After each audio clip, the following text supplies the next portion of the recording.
आ जाओ।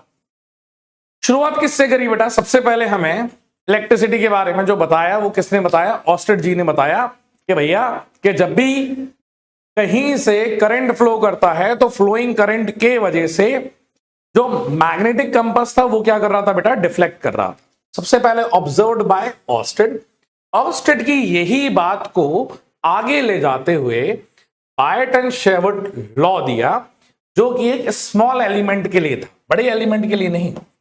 इसके लिए स्मॉल एलिमेंट के लिए ये बात कही गई थी, जहां पे small magnetic field dB is equals to mu naught upon 4 pi, ये बेटा कांस्टेंट वैल्यू रहती थी, और म्यू नॉट अपॉन 4 पाई की वैल्यू कितनी होती है? 10 टू द पावर -7। इसको इस तरीके से भी लिख सकते हैं कि कभी कोई म्यू नॉट की वैल्यू तुमसे पूछ ले, that is 4 pi into 10 to the power -7। तो ये दोनों तरीके से आपको पता होनी चाहिए, ठीक है। म्यू नॉट अपॉन 4 पाई कांस्टेंट रहता है, 10 टू द पावर -7 बेटा वैल्यू रहती है। This is known as permeability. वो थी परमिटिविटी, ये है परमिएबिलिटी, ठीक है सर।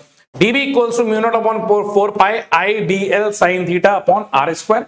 आर बेटा याद रखना, R is always the perpendicular distance. R क्या है? आर क्या है? R distance of the point. एक दूसरी चीज ये सर, ये डीएल जो है ना, यहां पे वेक्टर ट्रीट करना है, क्योंकि आप आगे बेटा मैं इसको दिखाऊंगा ना। ये डीबी जो हो जाएगा, डीबी की value mu naught dl cross R. जो साइन थीटा अगर अपन हटाते हैं ना, तो ये जो वैल्यू निकल के आती है, ये कैसी आती है बेटा? वेक्टर फॉर्म में निकल के आती है। और डीएल क्रॉस आर क्या है बेटा? वेक्टर फॉर्म, जहां पे डीएल तो सर लेंथ है, तो लेंथ कैसे वेक्टर होता है? क्योंकि बेटा लेंथ जो लेनी हमें वो in the direction of flow of current में लेनी है। फ्लो ऑफ करंट, हमें डीएल की डायरेक्शन जो लेनी है बेटा, वो करंट की डायरेक्शन में जो फ्लो हो रहा है हमें वहां पे लेना है। क्लियर है कि नहीं है? Okay sir. तो DB equals to mu naught upon 4 pi I DL cross R vector upon R cube के बराबर है, ठीक है सर। अब यहां पे बेटा इसका डेरिवेशन है जो हमारे काम का नहीं है, बस हमें ये याद रखना है बेटा, magnetic field through a thin straight wire जो निकल के आता है उसकी value mu naught I upon 4 pi A sine phi 1 और साइन फाई 2 के बराबर। जैसे इससे पहले बेटा आपने इलेक्ट्रिक फील्ड की वैल्यू निकाली है, उसी तरीके से यह मैग्नेटिक फील्ड की वैल्यू निकल के आती है। डायरेक्शन की अगर बात कहें तो आपको अपने थंब को रखना है in the direction of flow of current. Finger को कर्ल करना है बेटा, ये करंट जा रहा है, फिंगर कहां जा रही है? अंदर, तो डायरेक्शन यहां पे क्या आ जाएगा बेटा? इनवर्ड आ जाएगा। इसलिए डायरेक्शन क्या लिखा हुआ है बेटा? इनवर्ड लिखा हुआ है, ठीक है सर। अब इसके बेटा कुछ बहुत ज्यादा इंपॉर्टेंट पॉइंट है, वो ये है कि मैग्नेटिक फील्ड की value that is equals to mu naught upon 4 pi I DL cross R cube के बराबर होती है। बेटा जो मैग्नेटिक फील्ड डीबी रहेगी that is always perpendicular to the plane carrying dl and R. क्यों सर? क्रॉस प्रोडक्ट का ही नेचर है ना वो। तो आपने क्या बेटा यहां पे जब क्रॉस प्रोडक्ट किया, that means dl cross R that is equals to dB के बराबर है ना। हाँ सर। तो जैसे आप लिख सकते थे ना, A vector cross B vector is equals to C vector के बराबर। तो C vector is perpendicular to the plane carrying A और C vector is perpendicular to the plane carrying B. तो ये दोनों के क्या होता है बेटा? ये परपेंडिकुलर होता है। अगर ये दोनों के ये अगर परपेंडिकुलर हो जाएगा तो इनका डॉट प्रोडक्ट जो निकल के आता है वो 0 आता है, और ये जो रिजल्ट आता है वो perpendicular to the plane carrying dl cross R के बराबर होगा, ठीक है सर। हम ये वाली बात भी अच्छे से याद रखेंगे। तो यहां पे बेटा अगली बात समझो कि magnetic field on the axis of a current carrying wire वो क्या होता है बेटा? 0। क्यों? जैसे ये वायर है, यहां पे करंट फ्लो हो रहा है, आपने बोल दिया नहीं सर मुझे यहां पे मैग्नेटिक फील्ड बताइए यहां पे कितनी होगी, तो मैं कहूंगा यहां पे बेटा मैग्नेटिक फील्ड क्या आने वाली है? 0, क्योंकि साइन 0 डिग्री आ जाएगा। आप इसके आगे जाओगे चाहे इसके पीछे जाओगे, क्योंकि पीछे में 180 होगा, तो sine 0 is 0 and sine 180 is theta. अगर वैल्यू 180 है वो भी क्या होगा बेटा? 0। Magnetic field lines are a closed curve. बेटा जिस तरीके से आपने ये पढ़ा था कि हमारी जो इलेक्ट्रिक फील्ड लाइंस है वो क्लोज कर्व नहीं बनाती है, क्लोज लूप नहीं बनाती है, पर यहां पे बेटा ये क्या बनाने वाली है, क्लोज लूप बनाने वाली है। अगला, tangent draw on the field lines represent the direction of the field. बेटा टेंजेंट लाइन अगर आप ड्रॉ करोगे किसमें, मैग्नेटिक फील्ड लाइंस में, तो वो क्या बताएंगे, डायरेक्शन ऑफ फोर्स बताएंगे basically. Field lines never intersect each other, ये पुराना वाला ही पॉइंट है जो चल रहा है। एट एनी प्लेस क्राउडेड, मतलब जहां पे बेटा डेंसिटी ज्यादा होगी वहां पे मैग्नेटिक फील्ड लाइंस की वैल्यू ज्यादा होगी, जहां डेंसिटी कम होगी वहां पे मैग्नेटिक फील्ड लाइंस की वैल्यू क्या होगी बेटा, कम होगी। ठीक है सर। अगला, in any reason if the field lines are equidistance, तो बेटा वहां पे अपन क्या बोलेंगे कि मैग्नेटिक फील्ड लाइंस क्या है, यूनिफॉर्म है। ये एक बहुत इंपॉर्टेंट पॉइंट आ रहा है, इधर देखो बेटा, अगर करंट स्ट्रेट वायर में होगा तो मैग्नेटिक फील्ड जो बनेगी वो कैसी बनेगी, सर्कुलर। अगर करंट सर्कुलर डायरेक्शन में है तो जो फील्ड लाइंस बनने वाली हैं वो कैसी बनेगी बेटा, स्ट्रेट बनेगी। ठीक है, करंट अगर स्ट्रेट है तो फील्ड सर्कुलर है, करंट अगर सर्कुलर है तो बेटा फील्ड लाइंस कैसी आएंगी, स्ट्रेट आने वाली है। Wire is in the plane of the paper, ठीक है, the field lines is perpendicular to the plane of the paper. ठीक है, when wire is perpendicular to the plane of paper then field line is plane to the paper. अगर बेटा हमारा wire plane of the paper के perpendicular है तो field lines कैसी आएंगी, उसी प्लेन में आएंगी। और अगर हमारा वायर परपेंडिकुलर जो प्लेन ऑफ पेपर है यहां पे होना चाहिए, हाँ ठीक है, ऊपर और नीचे वाले point, wire is in the plane of the paper. अच्छा, ये वाले में इन दी प्लेन है और ये वाले में बेटा परपेंडिकुलर टू द प्लेन है। इन द प्लेन का मतलब ये समझो, अगर इस तरीके से दिया गया बेटा, ये वायर इधर जा रहा है तो हमारी फील्ड लाइंस इस तरीके से बन रही होंगी बेटा, प्लेन में ही। और अगर हमारा वायर प्लेन में है, अगर मान लो हमारा वायर इस तरीके से जा रहा है तो अब जो फील्ड लाइंस बनेंगी वो बेटा ऐसी बनेंगी। ठीक है, तो वो ये कह रहा है कि अगर वायर मेरा परपेंडिकुलर टू द प्लेन है तो फील्ड लाइंस प्लेन में आएगी, और अगर वायर प्लेन के अलोंग है तो field lines perpendicular to the plane आएगी। ठीक है, अगला बेटा सवाल पूछ रहा है, आपसे निकालना है find the magnetic field due to an infinite wire at point P. निकाल के बताइए क्या आ रही है वैल्यू। अभी जस्ट सिखाया था, θ1 और θ2 की वैल्यू डालनी है, साइन θ1 और साइन θ2 की वैल्यू डालनी है। जल्दी से बताओ क्या वैल्यू आ रही है।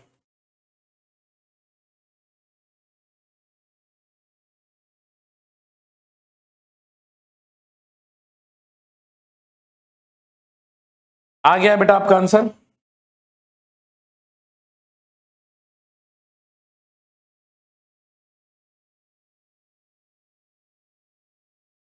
साइन θ1 और साइन θ2, इससे जस्ट पहले आप लोगों ने निकाल के बताया ये।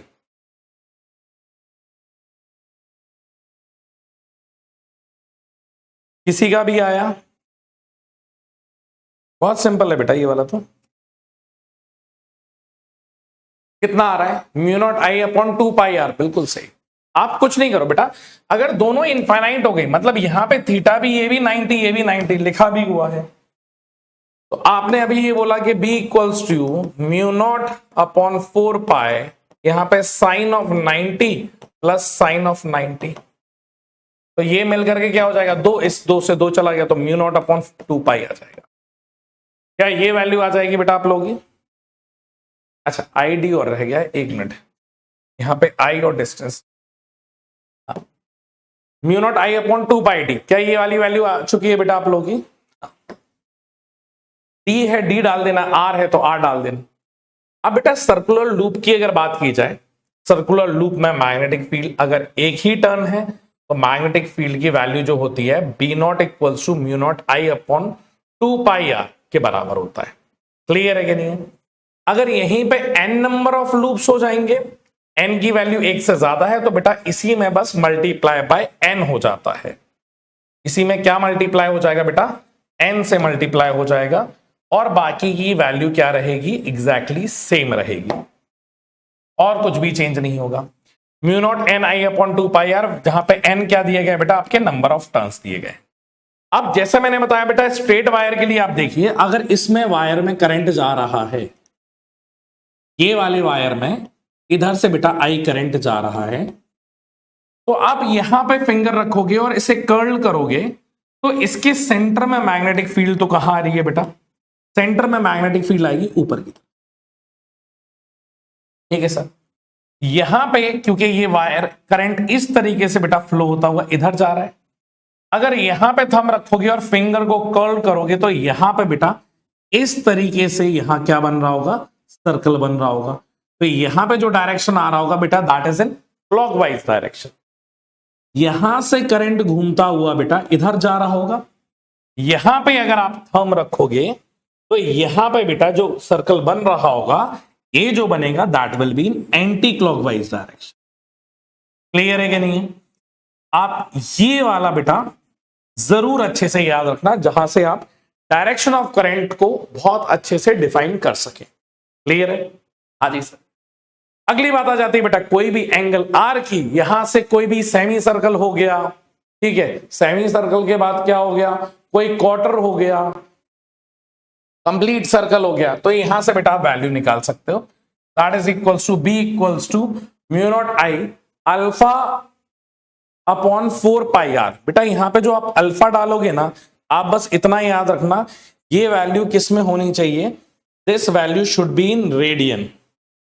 क्लियर है कि नहीं है? अल्फा की वैल्यू किस में आएगी बेटा, रेडियन में आएगी। फॉर एग्जाम्पल सर कैसे मान लो ये सही है, मैंने मान लो पूरा सर्कल है, तो अल्फा की वैल्यू कितनी हो गई, 2 पाई, तो बी की वैल्यू कितनी आ जाएगी, mu naught I into 2 pi divided by 4 pi R के बराबर, पाई से पाई, 2 से 2, तो वैल्यू कितनी आ रही है बेटा, mu naught I upon 2 R के बराबर। और यही सर्कल का होता है। निकाल लेंगे कि नहीं निकाल पाएंगे बेटा, जल्दी से बताओ। हाँ सर। अब यहीं पे बेटा कई सारी सिचुएशन ऐसी आ सकती है जहां पे आपको अलग अलग आर्क दिए जाएं। मान लो यहां से करंट आई जा रहा है, तो यहां से करंट I1 इधर चला गया और यहां से करंट I2 यहां पे चला गया। जो बड़ा वाला सर्कल है बेटा उसकी वैल्यू अल्फा 1 है और छोटा वाले सर्कल की वैल्यू अगर अल्फा 2 है, तो यहां पे बेटा जो रेशियो निकल के आता है दैट इज बी, जो बड़ा वाला कर्व अपॉन मैग्नेटिक फील्ड छोटे वाले कर्व में, तो I1 alpha 1 upon I2 alpha 2, या फिर आप ये बोल सकते हैं कि इनका इनवर्स रिलेशनशिप होता है, तो I1 बाय I2 की वैल्यू अल्फा 2 अपॉन अल्फा 1 के बराबर होती है। सही लिखा है ना? हाँ, I1 upon I2 inverse relationship है, that is equals to alpha 2 upon alpha 1 के बराबर होगा। क्लियर है कि नहीं है? जल्दी से बताओ, निकाल लोगे ना यहां पे। अब बेटा जिस तरीके से आपने इलेक्ट्रिक फील्ड एक स्ट्रेट वायर की निकाली है, उसी तरीके से मैं यहां पे आपको मैग्नेटिक फील्ड के बारे में बताना चाहता हूं। और कुछ भी नहीं करना है बेटा, इसका डायरेक्ट आंसर आपको याद करना है। किसकी वजह से? सर्कुलर करंट अगर सर्कुलर लूप में घूम रहा है तो उसकी बेटा एक्स डिस्टेंस पे जो मैग्नेटिक फील्ड की वैल्यू आती है that is B X. N अगर नंबर ऑफ टर्न्स हैं तो सिंगल टर्न के लिए एक ही आएगा, that is mu naught I R square whole divided by 2 times of X square plus R square की पावर 3 बाय। बेटा ये वैल्यू आती है और ये वैल्यू आपको याद करनी होगी। ठीक है, अगर सेंटर की बात की जाए तो बेटा रिंग के ही बराबर आ जाएगा, तो सेंटर में बेटा x की वैल्यू क्या हो जाएगी, 0, तो ये mu naught N I number of turns upon 2r के बराबर।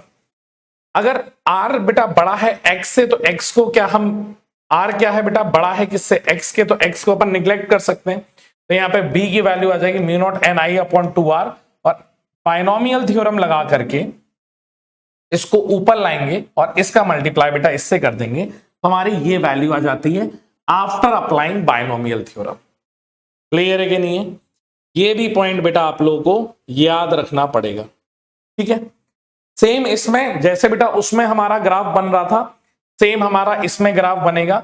बस ये याद रखना, मैग्नेटिक फील्ड बेटा हमारे पास जो मैक्सिमम आती है वो इस टाइम पे कहां होती है, सेंटर पे होती है। जहां पे x की वैल्यू क्या हो बेटा, 0 हो, वहां पे हमें मैक्सिमम मिलती है। आप ये वाली वैल्यू याद रखना। क्लियर है कि नहीं है? जैसे आप यहां पे देखो, इसका कर्व हमें क्या समझा रहा है, इट्स सिमेट्रिक, दोनों साइड से सिमेट्रिक है, x इक्वल्स टू 0 से। बेटा पॉइंट ऑफ इन्फ्लेशन जहां से अपना ग्राफ वैल्यू चेंज कर रहा है, that value is r/2 and plus r/2। Electric field में कितनी थी, कोई मुझे बता सकता है?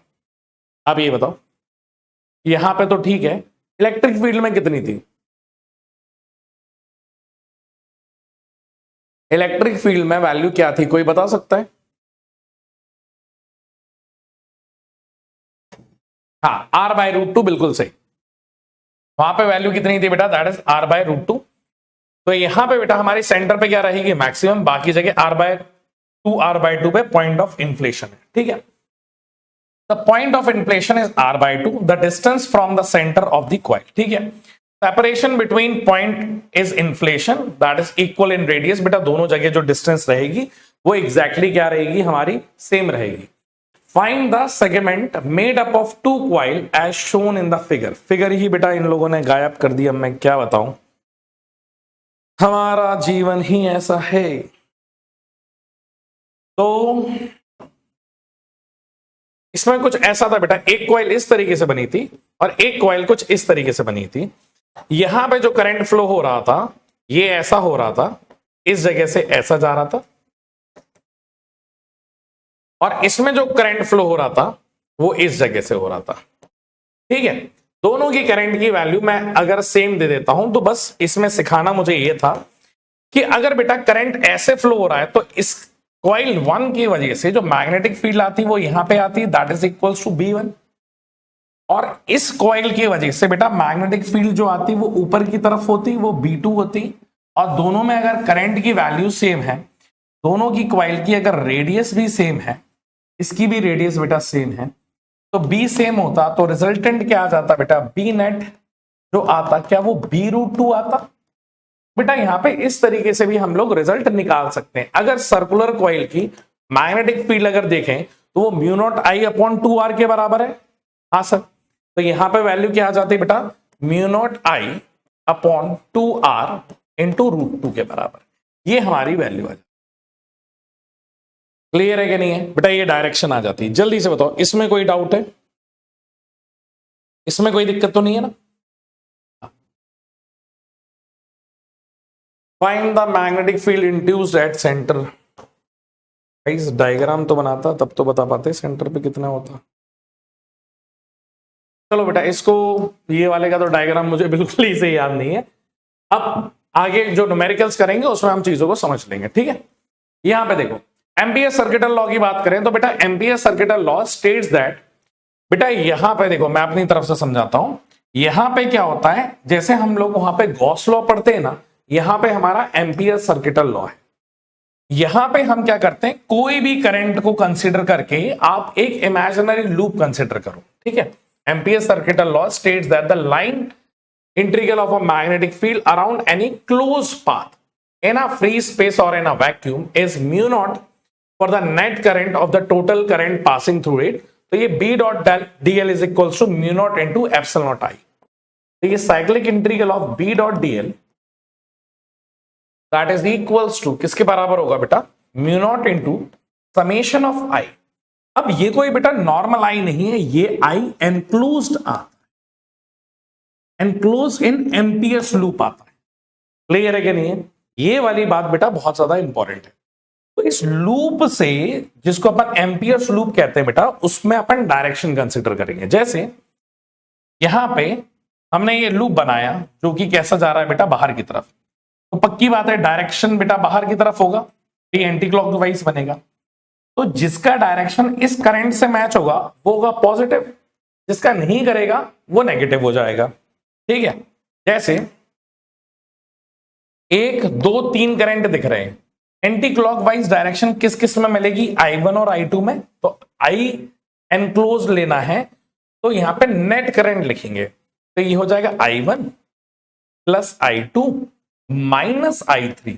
कि बेटा ये इनवर्ड है इसलिए ये माइनस हो जाएगा। अच्छा, ये I2 नंबर है क्या इसका? Plus I3 minus I2। बाहर वालों को नहीं लेना है, ठीक है। जो लूप के अंदर आ रहे हैं हम उन्हें लेते हैं और एम्पियर्स लूप के डायरेक्शन को हम पॉजिटिव कंसीडर करते हैं। अगर यहां पे बात करेंगे तो बेटा मैग्नेटिक फील्ड जो आती है ना, that is due to all current carrying wire.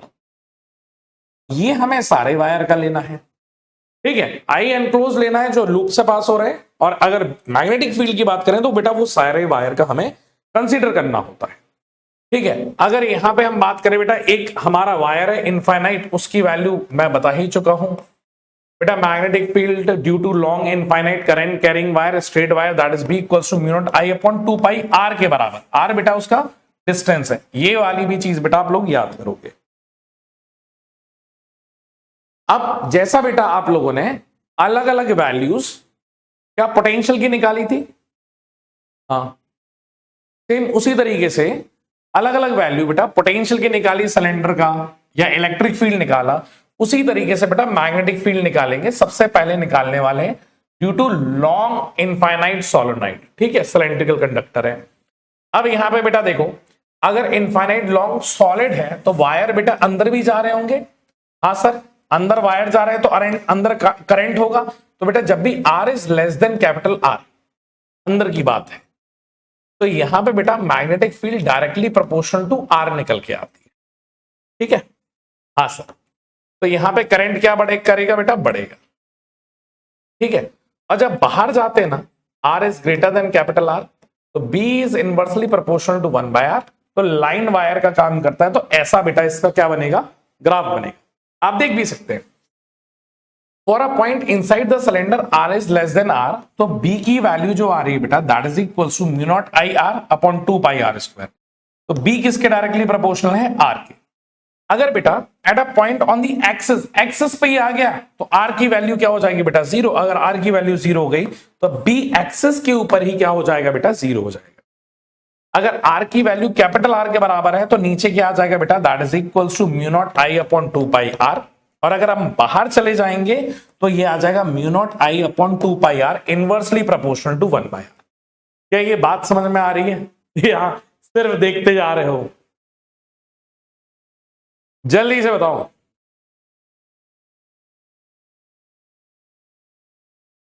बेटा इतनी बात समझ में आ रही है ना? हाँ, नेक्स्ट।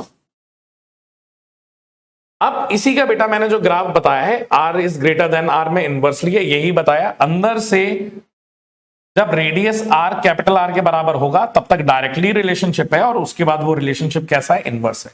बेटा ये भी बहुत इंपॉर्टेंट है आपके, क्लियर है? ये ग्राफ भी कैसा है आपका, बहुत ज्यादा इंपॉर्टेंट है। सेम अगर यही बेटा हॉलो वायर के लिए हो जाए, भाई हॉलो के अंदर तो अंदर वायर ही नहीं है, अंदर वायर ही नहीं है तो करंट ही नहीं है, और अगर अंदर करंट ही नहीं है तो उसके अंदर मैग्नेटिक फील्ड ही प्रोड्यूस नहीं होगा। तो यहाँ पे I की वैल्यू 0 है, I की वैल्यू 0 है तो B की वैल्यू 0 है, तो I इनसाइड दैट इज 0। आप देखो यहाँ पे सीधे कुछ भी डायग्राम नहीं मिल रहा है, क्योंकि यहाँ पे करंट, सर वायर ही नहीं है तो करंट कहां से होगा, ठीक है।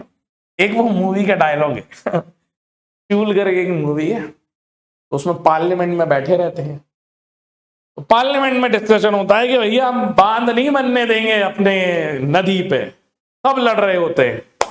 हम कहते हैं हम अपनी नदी पे बांध नहीं बनने देंगे, डैम नहीं बनने देंगे। वो कह रहे क्यों भैया, आप अपने नदी पे बांध क्यों नहीं बनने दोगे? तो वो समझाता है कि देखो, अगर हमारी नदी पे बांध बनेगा तो तुम उसमें से बिजली निकाल लोगे, और अगर पानी में से बिजली निकल गई तो फिर खेतीबाड़ी कैसे होगी, हमारी फसल खराब हो जाएगी, ठीक है। तो सेम बेटा यहां पे अगर बिजली निकल गई, करंट ही नहीं है, तो यहां पे मैग्नेटिक फील्ड क्या हो जाएगी बच्चों, 0 हो जाएगी। बढ़िया सी मूवी है, देखना, शूल ठीक है। तो यहां पे ये क्या आ गया बेटा, 0.1, जैसे 0.1 man R is less than capital R, अगर R की वैल्यू कैपिटल R से कम है तो मैग्नेटिक फील्ड क्या हो जाएगी, 0। अगर बेटा यही चीज अगर मैं सरफेस पे चला जाऊंगा, तो अभी मैंने जस्ट वैल्यू देखी जहां पे सरफेस के बराबर है और बेटा सिलेंडर है, जैसे ये पेन है, पेन को देखा होगा ना, अगर पेन को बाहर से देखो तो वो एक स्ट्रेट वायर ही तो नजर आता है, क्लियर है। तो जब भी सिलेंड्रिकल वायर में चाहे हॉलो होगा चाहे सॉलिड होगा, अगर बेटा आप उस सरफेस से बाहर चले जाओगे तो ये किसका काम करेगा बेटा, लाइन का ही काम करेगा, इनफाइनाइट कैरिंग लाइन वायर। तो बी की value mu naught I upon 2 pi R के बराबर होगी। समझ में आ रहा है कि नहीं आ रहा है? हाँ सर। अब आ जाता है भैया आपका सोलेनोइड। सोलेनोइड क्या होता है बेटा, लॉन्ग सोलेनोइड। वायर को अगर बेटा हम कॉइल कर देंगे तो वो किसका काम करता है बेटा, सोलेनोइड का। जहां पे ऊपर की तरफ मैग्नेटिक फील्ड कहां रहेगी बेटा, आउटवर्ड, और इधर की क्या रहेगी, इनवर्ड। बाहर की मैग्नेटिक फील्ड और इधर की मैग्नेटिक फील्ड कैंसिल आउट हो जाती है। मैग्नेटिक फील्ड कहां बसता है, सिर्फ सेंटर में बसती है बेटा, सिर्फ हमारी मैग्नेटिक फील्ड यहां पे बसती है। और वो मैग्नेटिक फील्ड की वैल्यू क्या होती है बच्चों, कांस्टेंट होती है। क्या ये वाली बात क्लियर है कि नहीं है? हाँ सर। यहां पे अगर बेटा हम बी की बात करें तो यहां पे हमारी जो वैल्यू निकल के आती है magnetic field inside the solenoid, वो बी की वैल्यू कितनी निकल के आती है, म्यू नॉट एन आई के बराबर निकल के आती है।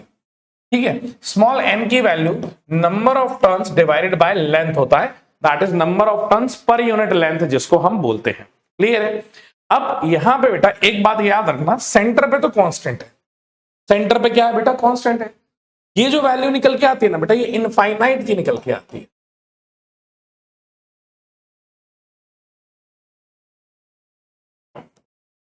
ये वैल्यू किसकी निकल के आती है बेटा, ये वैल्यू इनफाइनाइट की निकल के आती है, जहां पे n is equal to n by L, तो और b की value is mu naught N I के बराबर होता है। अब अगर बेटा ये फाइनाइट लेंथ हो जाएगी तो यहां से बेटा ध्यान से सुनना, जो एंगल लेते हैं वो सेम सेंस ऑफ डायरेक्शन में लेते हैं। जैसा ये हमारी क्या हो गई बेटा, एक्सिस हो गई। हाँ सर। अब आपको इसके एजेस पे जाना है, एक एज पे यहां चले गए, दूसरे एज पे यहां चले गए। सेम ये वैल्यू किसकी आ जाएगी बेटा, थीटा 1 की, और दूसरी जो वैल्यू आ रही है बेटा that is of theta 2। Clear है? तो यहां पे जो मैग्नेटिक फील्ड निकल के आएगी that is mu naught N I by 2 cos theta 1 minus cos theta 2 के बराबर। ये वैल्यू क्या होने वाली है बेटा, निकल के आने वाली है। ये बात आप अच्छे से याद रखना।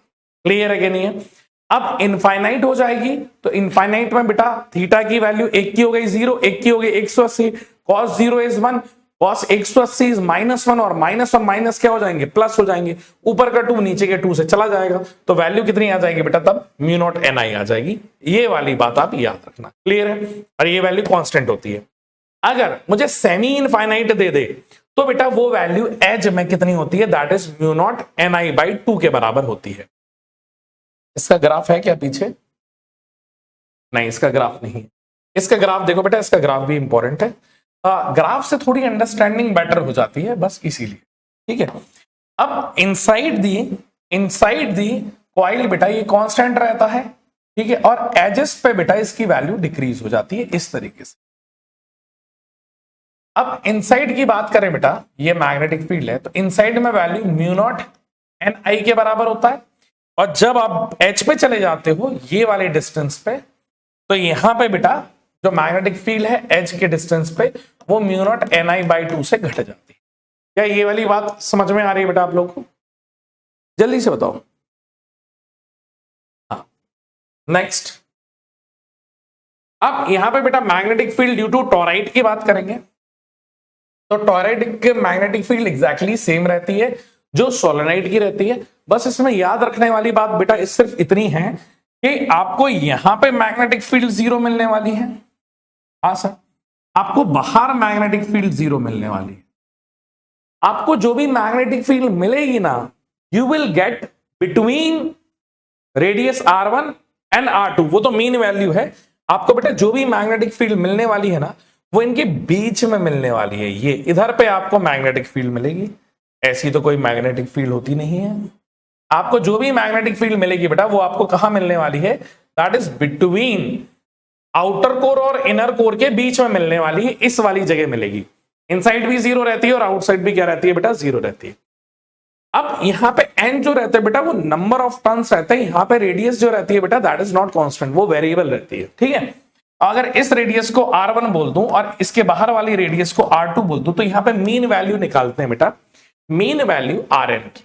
ठीक है, और यहां पे लिखा क्या है, स्मॉल n क्या है बेटा, number of turns per unit length, तो 2 पाई r होना चाहिए, तो यहां पे क्या आ जाता है, Rm, सरकमफ्रेंस के बराबर। R मीन की जो वैल्यू होती है, दैट इज बड़ा रेडियस और छोटे रेडियस को डिवाइडेड बाय 2 कर देंगे तो ये R मीन की वैल्यू आ जाती है। कई जगह ये वैल्यू आपको दी जाती है, इन केस नहीं दी जाएगी तो आप ये पता कर ले। क्लियर है? हाँ जी सर। अगली चीज क्या आ जाती है बेटा, ये मैंने डायग्राम आपको ऑलरेडी बता दिया है। क्या ये किसका है बेटा? डिस्टेंस का है, मैग्नेटिक फील्ड का वर्सेस आर का, ये मैंने बता ही दिया। और ये बेटा इसकी फील्ड लाइंस है। क्लियर है कि नहीं है? अब find out the magnetic field on the axial position of a toroid. यार इसमें डायग्राम बेटा, इसके डायग्राम में ऐड करके दोबारा से करवाऊंगा, आप बिल्कुल टेंशन मत लेना, ठीक है। अब motion of a charge in magnetic field की अगर बात करें तो बेटा मोशन की वैल्यू किसके बराबर हो जाती है sir? F equals to Q V cross B के बराबर होती है।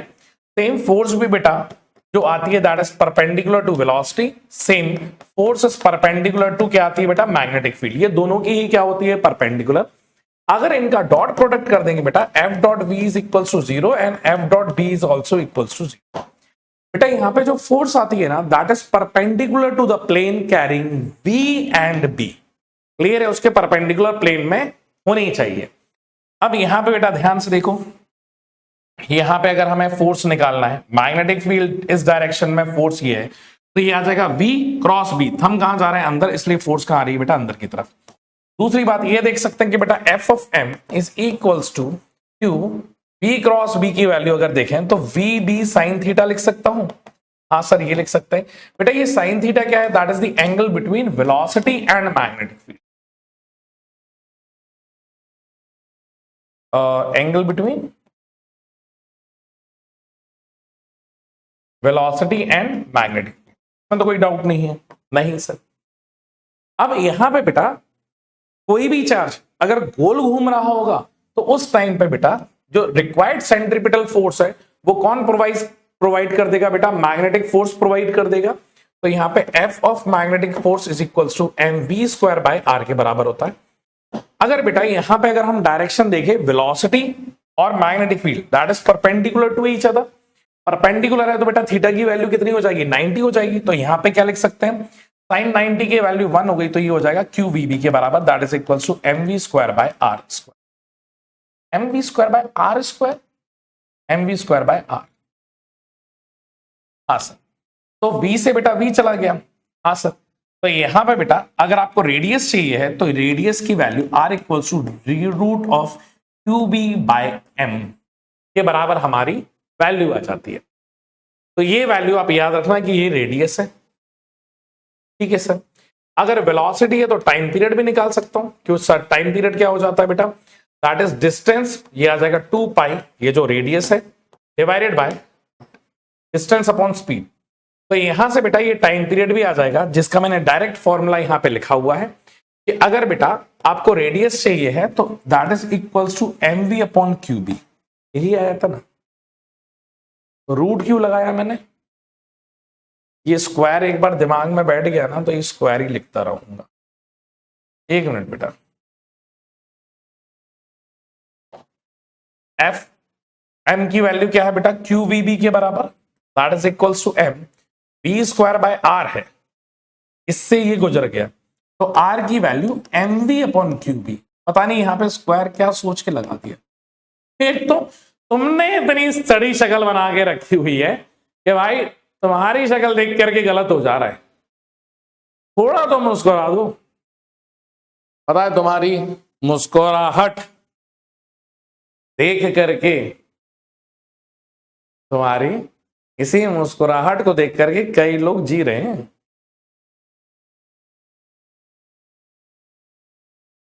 नहीं लगता आप लोगों को?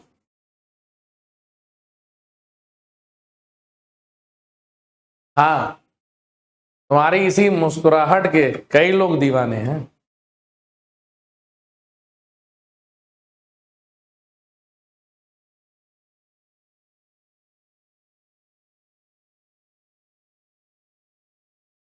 चलो आगे कहानी बढ़ाएं। बेटा ये ब्रेक ब्रेक सब दिमाग में, सही बता रहा हूं।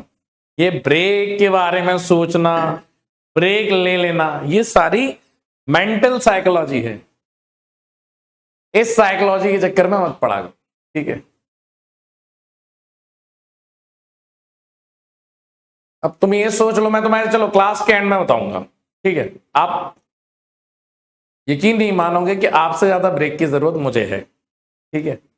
मैंने अभी 3-4 दिन पहले ही कुछ हुआ था जिसकी वजह से मैंने 3-4 जगह अलग अलग पैरों में स्टिचेस लगवाए थे, ठीक है। तो आप ये समझ लो कि आप लाइफ में हर एक मौके पे एक्सक्यूज दे सकते हो, पर आप मेंटली जितने ज्यादा स्ट्रांग होगे ना, उतनी ज्यादा रेस लगा सकते हो, ठीक है। It's all in your mind कि भाई ब्रेक है, थक गए हैं, जरूरत है। नहीं यार, अभी तो लेक्चर शुरू हुआ था, 6 बजे तो अपना लेक्चर शुरू हुआ है, अभी 8 बज रहे हैं, 2 ही घंटे तो हुए हैं, ठीक है। तो अभी 8 बजे से 6 बजे से लेक्चर शुरू हुआ है, 8 बज रहे हैं, 2 घंटे क्लास को हुआ है, 3-4 घंटे के बाद ब्रेक दे देंगे आपको, ठीक है। ध्यान से सुनो, यहां से क्या आ जाएगी बेटा, रेडियस आ जाएगी, that is equals to mv upon qb के बराबर, ये निकल करके आ जाएगा। अब आगे चलते हैं कहानी में। अब यहां पे अगर रेडियस की बात करें बेटा, radius r equals to mv upon qb आ जाएगा। अब वेलोसिटी को, इसी को अगर देखें तो मोमेंटम है, तो ये बेटा p अपॉन qb के बराबर है। मोमेंटम को क्या लिख सकते हैं, अंडर रूट ऑफ 2m के in forms of kinetic energy. हाँ सर, काइनेटिक एनर्जी को बेटा q into V, that is equals to, जब काइनेटिक एनर्जी बेटा चार्ज की पढ़ते हो तो वो q इंटू वी के बराबर होता है। हाँ सर, और इसी को बेटा रूट में अगर पूरे को लेकर के आ जाए तो b कहां आ जाएगा बेटा, बाहर आ जाएगा, क्योंकि ये q से ये q कट जाएगा तो नीचे आ जाएगा रूट। तो ये तीनों की तीनों वैल्यू एक ही डब्बे के कहां आ जाएगी बेटा, अंदर आ जाएगी। क्लियर है? हाँ सर। टाइम पीरियड की बात करें तो time period of a charge particle of a circular motion in a uniform transverse magnetic field, तो T equals to 2 pi m upon qb के बराबर आ जाएगा बेटा टाइम पीरियड का फॉर्मूला। और omega that is equals to qb upon m, क्योंकि time period जो होता है बेटा T equals to 2 pi by omega होता है। T की अगर वैल्यू डालोगे तो 2 पाई से 2 पाई कट जाएगा, क्या बचेगा बेटा, qb बाई m बचेगा। क्या इतनी बात समझ में आ रही है? हाँ सर। काइनेटिक एनर्जी की बात करेंगे तो बेटा यहां पे आप ऑलरेडी क्या वेलोसिटी निकाल चुके हो? हाँ सर, क्योंकि यहां पे QRB, हाँ QRB ये आ जाएगा QRB upon m, that is equals to velocity. अब वेलोसिटी में हाफ mv स्क्वायर लगा दोगे तो यहां पे क्या आ जाएगी बेटा, काइनेटिक एनर्जी आ जाएगी। तो ये सारी की सारी चीजें बेटा एग्जैक्टली सेम चलती जा रही है, ठीक है। अब दूसरा बेटा, मोशन ऑफ अ चार्ज की बात की जाएगी अगर वो किसी यूनिफॉर्म मैग्नेटिक फील्ड में, अगर हमारी वेलोसिटी की वैल्यू, ध्यान से सुनना बेटा, ध्यान से सुनो, अगर हमारी वेलोसिटी की वैल्यू, इधर पे देखो,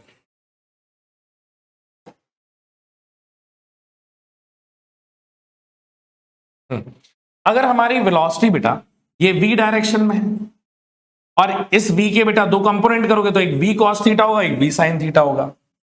अब v क्रॉस b करोगे तो एक्सेलरेशन कहां जा रहा है बेटा, k की डायरेक्शन में जा रहा है। क्लियर है कि नहीं है? हाँ सर। अब एक्सेलरेशन की अगर वैल्यू देखोगे तो थीटा की वैल्यू ये क्या होता जाएगा बेटा, ये तो वैल्यू क्या है, ये आगे बढ़ाने का काम करेगी, ये परपेंडिकुलर है तो बेटा सर्कुलर मोशन करेगी। मतलब ये कंपोनेंट जो इसके परपेंडिकुलर है बेटा उसका काम है गोल घुमाना, क्योंकि ये और ये घूमेगी ना तो अंदर की तरफ रिक्वायर्ड सेंट्रीपिटल फोर्स मिल जाएगी, और जो पाथ बन रहा होगा वो कैसा बन रहा होगा बेटा, हेलिकल बन रहा होगा। क्योंकि ये वेलोसिटी कांस्टेंट है तो यहां पे बेटा distance between these pitch are same, pitch के बीच में जो डिस्टेंस आ रहा होगा वो कैसा बन रहा होगा बेटा, एग्जैक्टली सेम बन रहा होगा। वहीं पे अगर मैं बात करूं रेडियस ऑफ दैट पिच, तो रेडियस बेटा पिच की दैट इज m, वो वेलोसिटी जो जिम्मेदार है बेटा उसको वर्टिकल में घुमाने के लिए, वही आपकी क्या बनाएगी बेटा, रेडियस के लिए जिम्मेदार है। और अगर हम टाइम पीरियड के लिए बात करें तो t equals to 2 pi m upon qb, तो यहां पे बेटा सेम पिच की value velocity into time period. Velocity कौन सी है बेटा, ये v cos थीटा जो इसको आगे ले जा रहा है। हाँ सर, क्योंकि ये दोबारा घूम करके अपनी जगह जो आया तो ये बेटा एक टाइम पीरियड हुआ ना। हाँ सर, फिर ये दोबारा यहां से घूम के यहां तक आया तो ये दूसरा टाइम पीरियड हुआ, फिर ये यहां से घूम करके यहां पे आया तो ये तीसरा टाइम पीरियड हुआ। तो टाइम पीरियड तो 2 पाई एम बी के बराबर है, पर अगर वेलोसिटी से मल्टीप्लाई कर दे 2 cos थीटा तो क्या निकल के आ जाएगी बेटा, पिच निकल के आ जाती है। क्लियर है? हाँ सर। तो यहाँ पे 2 पाई mv अपॉन क्यू भी आ जाएगा। सेम आ जाता है बेटा लॉरेंस फोर्स। लॉरेंस फोर्स बेटा यहां पे जब हमारे पास मैग्नेटिक फील्ड और इलेक्ट्रिक फील्ड दोनों लग रही होती है उसे हम क्या कहते हैं, लॉरेंस फोर्स। उस टाइम पे जैसे मान लो बेटा ये प्लस क्यू है और यहां पे क्या लग रही है, ये वेलोसिटी है, ठीक है। अब यहां पे देख लो बेटा, मान लो इलेक्ट्रिक फील्ड ऊपर है और मैग्नेटिक फील्ड कहां निकल, force of electric force due to electric field ऊपर है और यहां पे बेटा मैग्नेटिक फोर्स कहां लग रही है, नीचे लग रही है। तो अब यहां पे बेटा जो नेट फोर्स जहां पे आएगी उस डायरेक्शन में ये चला जाएगा, ठीक है। जैसे फॉर एग्जांपल एफ ई बड़ा है, पहले एग्जांपल में F E is greater than F of B, तो इसका पाथ कहां होगा बेटा, ऊपर की तरफ होगा। अगर यहां पे बेटा F of B is greater than F E, तो ये कहां की तरफ होगा, नीचे की तरफ। ये सीधा कब जाएगा, जब एफ ऑफ बी और एफ ऑफ ई क्या होंगे, सेम होंगे। और यही कंडीशन किसकी बन जाती है बेटा, वेलोसिटी सेलेक्टर की बन जाती है।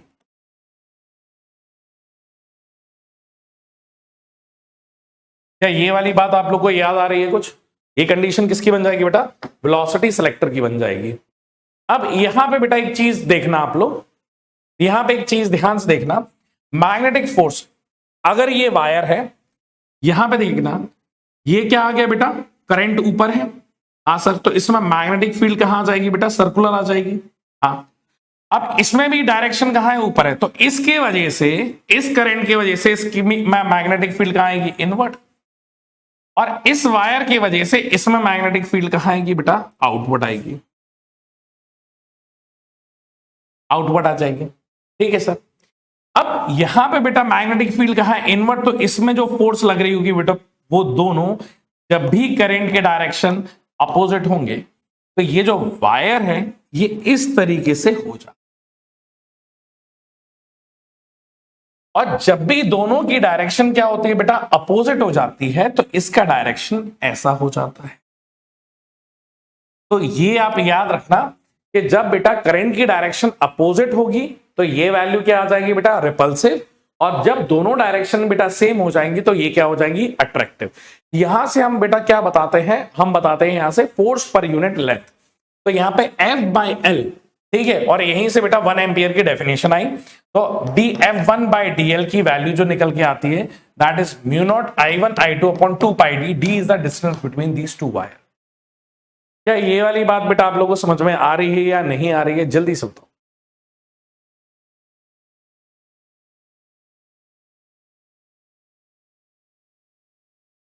जल्दी से बताओ, क्या ये वाली बात बेटा क्लियर है?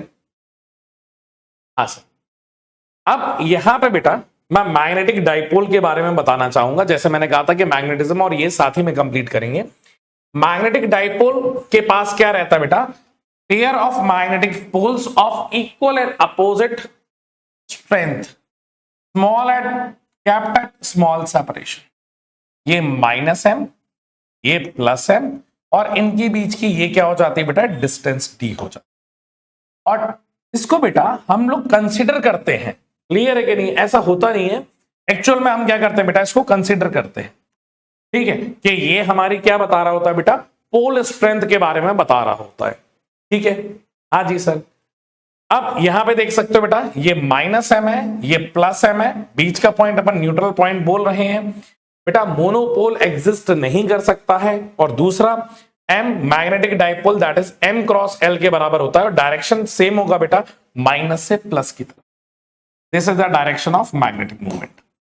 ये कौन सी एक्सिस कहलाएगी बेटा, जो कहां से पास हो रही होगी, मैग्नेट से पास हो रही होगी, उस एक्सिस को हम क्या बोलेंगे बेटा, this axis is known as magnetic axis के बराबर। M vector is equals to M into L. बेटा ये कौन सा वेक्टर है, ये एक्सियल वेक्टर है, और दूसरा इसकी एसआई यूनिट क्या हो जाएगी बेटा, एम्पियर मीटर स्क्वायर के बराबर होगी, ठीक है सर। अब ये देखने का तरीका है, जल्दी से आप ये बता दो, मैं जरा पानी मंगा लू। ए बी डी क्या लिख रहा है बेटा,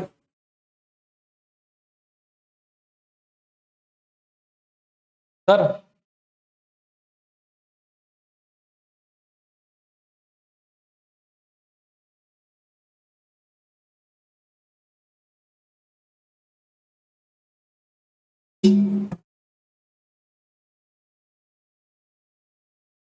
हाँ, क्या वैल्यू आ रही है बेटा, यहां पे देखो मैग्नेटिक मूवमेंट की बात करूं बेटा करंट कैरिंग कॉइल की एक लूप में अंदर, तो current carrying coil behaves like a magnetic dipole. अगर बेटा कॉइल के अंदर भी जब करंट फ्लो होता है वो नॉर्थ और साउथ बेटा सेम डायरेक्शन में नजर आता है। A loop of a geometric area A carries a current I, तो बेटा एम डाइपोल मोमेंट की वैल्यू आई इंटू ए होगी। जैसे ये एक लूप है, इसकी रेडियस कितनी है बेटा आर है, और इसमें करंट जो फ्लो कर रहा है दैट इज आई। ठीक है सर, तो यहां पे जो मैग्नेटिक डाइपोल मोमेंट की वैल्यू आ जाएगी I into A, I area that is equals to pi R square के बराबर। यह वैल्यू याद रखना, जो भी बेटा उसका एरिया होगा। अब जरूरी नहीं है ना बेटा एक ही टर्न हो, यहां पे तो और नंबर ऑफ टर्न्स हो सकते हैं, तो यहां पे मल्टीप्लाई बाय क्या कर देना बेटा एन कर देना, तो आपके नंबर ऑफ टर्न्स की वैल्यू क्या कर जाएगी बेटा इंक्रीज कर जाएगी। ठीक है सर, सेम बेटा जैसे अपन नॉर्मल डाइपोल को, जब अपन नॉर्मल डाइपोल को फील्ड में रखते हैं तो क्या वो टॉर्क और फोर्स दोनों एक्सपीरियंस करता है, सेम बेटा यहां पे भी फोर्स जो रहती है एफ नेट ऑन डाइपोल वो क्या निकल के आती है दैट इज 0। ठीक है सर, टाउ नेट की वैल्यू अपन को निकालती है that is equals to M B sine theta. जैसे वहां पे tau equals to P sine theta होता था, यहां पे एम बी साइन थीटा के बराबर होता है। वो किसकी वैल्यू निकल के आती है बेटा टॉर्क ऑन अ डाइपोल। जब थीटा की वैल्यू बेटा 90 डिग्री होती है उस टाइम पे टॉर्क जो होता है वो क्या होता है मैक्सिमम, और 180 डिग्री पे बेटा जो टाउ की वैल्यू होती है दैट इज मिनिमम। क्लियर है कि नहीं है? हाँ सर, टाउ की वैल्यू बेटा ये याद रखना tau equals to M cross B, B cross A नहीं, एम क्रॉस बी के बराबर होता है। और यहीं पे बेटा ध्यान से सुनना, यहीं पे अगर मैग्नेटिक फील्ड एन क्या हो जाएगा नंबर ऑफ टर्न्स, आई क्या हो गया करंट, तो यहां पे बेटा इसको और ए क्रॉस बी को क्या लिख सकते हो ए बी साइन थीटा, तो टाउ की वैल्यू क्या आ जाएगी बेटा B I N A sine theta के बराबर। क्लियर है? अगर एन नंबर ऑफ टर्न्स और आई क्या हो जाएगा बेटा हमारे पास करंट इन कंडक्टर के बराबर होगा। सेम इसको इस तरीके से पढ़ा होगा बेटा आप लोगों ने, इस तरीके से कॉइल बनाई होगी। अब यहां से करंट फ्लो हो रहा है तो यहां पे टॉर्क ऑन अ कॉइल की तरह भी इस चीज को आप समझ सकते हो। इतना समझ में आ रहा है बेटा आप लोगों को? अब ये क्या आ जाएगा बेटा हमारे पास मूविंग कॉइल गैल्वेनोमीटर, और इसमें बस ये बात हमारे लिए बहुत ज्यादा इंपॉर्टेंट होती है कि टाउ की value N A cross B जो हमें बताया टाउ की value N I A B sine theta, और अल्फा की वैल्यू 1, क्योंकि अपन क्या चाहते हैं बेटा यहां पे हम ये चाहते हैं कि हमारी जो डिपेंडेंसी रहे वो सिर्फ एक ही चीज पे रहे। क्लियर है? तो यहां पे क्या लिख सकते हैं, सेंसिटिविटी करंट की बात करूंगा तो C theta upon N A B हो जाएगा। ये करंट बेटा सेंसिटिविटी होती है, और इसी के आगे दूसरी बेटा current sensitivity N A B by C हो जाएगा, voltage sensitivity N A B A upon C R होगी। बस रेजिस्टेंस का मल्टीप्लाई होगा तो वोल्टेज और करंट सेंसिटिविटी अपॉन सी। बेटा ध्यान से सुनना, ये थीटा जो आता है ना that is a deflection in coil. यहां पे हमारी क्वांटिटी दो चीजों पे डिपेंड कर रही थी। ठीक है, और दूसरा हम ये चाहते थे कि हमारी मैग्नेटिक फील्ड लाइंस जितनी भी निकले ना वो सारी की सारी हमारी कॉइल से पास होकर के निकले। तो यहां पे हमने दो वर्ड्स यूज करते हैं दैट इज वेरी पॉपुलर, एक रेडियल मैग्नेटिक फील्ड, एक ये। ठीक है, और जो कि हमें किससे मिलती है सॉफ्ट आयरन से। सॉफ्ट आयरन के इस्तेमाल करने से बेटा हमने इसकी वैल्यू को भी क्या कर दिया, क्योंकि ये तो जो एंगल ए और बी के भी बीच में बनता उस पर डिपेंड करता, सॉफ्ट आयरन की वजह से ये एलिमिनेट हो गया। तो हमारी करंट की value is directly proportional to theta, मतलब डिफ्लेक्शन, जितना करंट उतना डिफ्लेक्शन मिला। कैसे मिला? इस चीज से मिला। ठीक है, जल्दी से बताओ।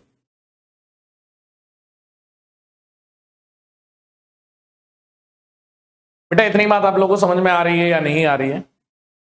हाँ सर, तो यहां पे बेटा ये आ जाएगी वोल्टेज और ये आ जाएगी करंट सेंसिटिविटी। दूसरा advantage of moving coil galvanometer, बेटा ये तो बता ही सकते हो, as the deflection of the coil proportional to the current so linear scale can be used for the detection. और दूसरा बेटा moving coil galvanometer can be made high sensitivity by increasing n b a and decreasing the value of c, क्योंकि बेटा sensitivity मैंने आपको बताया that is equals to n b a upon c के बराबर है, तो इसके डायरेक्टली प्रोपोर्शनल है, इसके इनवर्सली प्रोपोर्शनल है। हाँ सर, अब यहीं पे बेटा अगर आपको वर्क डन निकालना हुआ है मैग्नेटिक डाइपोल मूवमेंट का, जैसे वहां पे लिखा था आपने PE cos θ1 माइनस cos θ2, तो यहाँ पे वैल्यू आ जाएगी mb cos θ1 माइनस cos θ2, और यहाँ पे बेटा पोटेंशियल एनर्जी की जो वैल्यू आ जाएगी माइनस UM डॉट b के बराबर, जिसे माइनस का mb cos θ भी आप लिख सकते हैं। क्लियर है? और वहां पे क्या था potential energy, that is mb sin θ। अब यहाँ पे एटॉमिक, जैसे अभी मैंने बोला कि बेटा अगर एक वायर या एक चार्ज अगर वो घूम रहा है तो क्या उसकी अपोजिट डायरेक्शन में करंट घूमेगा? जैसे ये इलेक्ट्रॉन इधर जा रहा है ऊपर की तरफ, अगर ये इलेक्ट्रॉन ऐसा घूम रहा है तो करंट क्या करेगा बेटा, जस्ट इसकी अपोजिट डायरेक्शन में घूमेगा करंट। हाँ सर, अपोजिट डायरेक्शन में करंट घूमेगा, उसी को बेटा अपन ने क्या बोला, एटॉमिक मैग्नेटिज्म बोला। उसके बेसिस पे ऑर्बिटल करंट की वैल्यू, जैसे अभी मैंने बताया कि करंट जब भी चक्कर लगा रहा होगा तो उसको अपन फ्रीक्वेंसी के साथ लिखेंगे, तो आई की वैल्यू क्या हो जाएगी, EF के बराबर। हाँ सर, सेम बेटा magnetic induction of a nucleus की बात करें तो BE equals to mu naught, circular motion है ना, तो mu naught I upon 2R, तो ये वैल्यू आ जाएगी।